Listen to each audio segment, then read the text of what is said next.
bring up somebody who represents another part of our demographic that is being hurt by this law. It's my pleasure to introduce State Coordinator for the Rainbow Push Coalition, Reverend Charles McKenzie. Thank you. Thank you very much, Allison, and thank each of you for coming here today.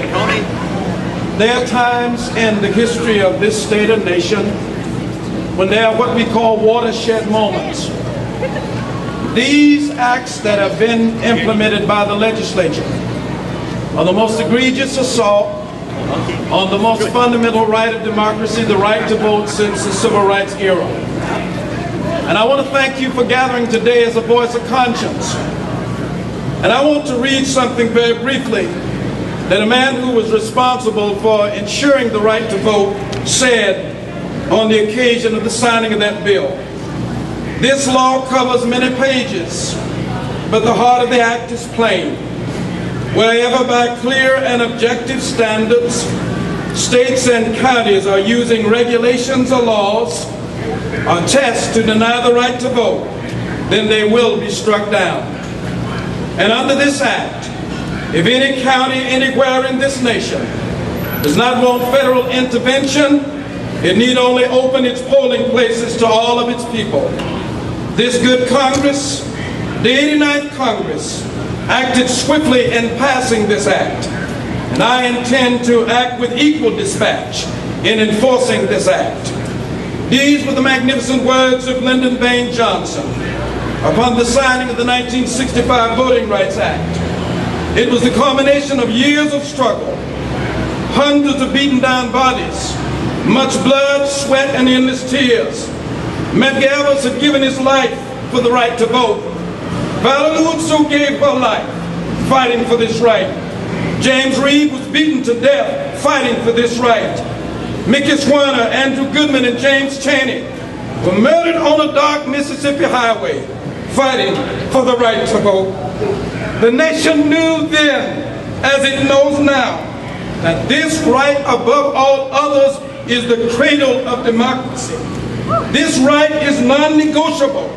It is a right that is at the epicenter of our republic.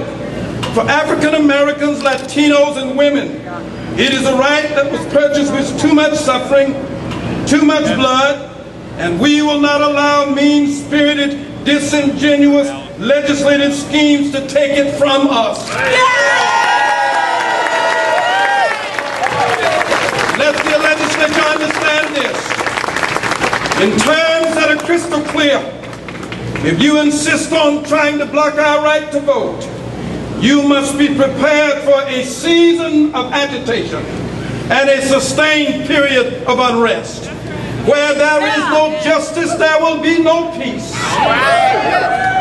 We must begin to see in no uncertain terms that the power of the people is stronger than the people in power. And I want you to say this with me. This is what democracy looks like. I want to vote. I must vote. I will vote. America is bigger and broader than the Republican primary in South Carolina. This is larger than any political party.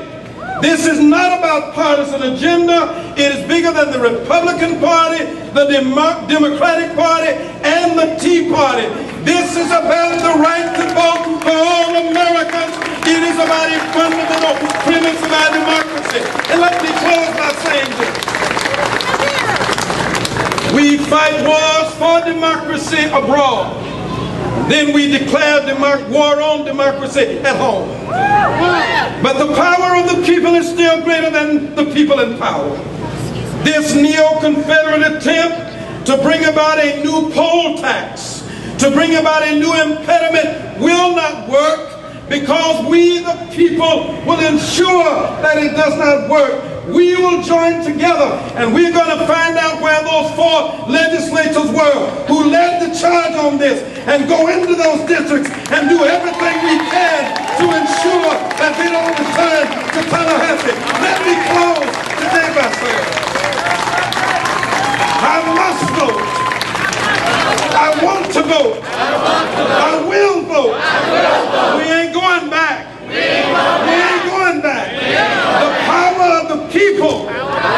is greater than the people in power.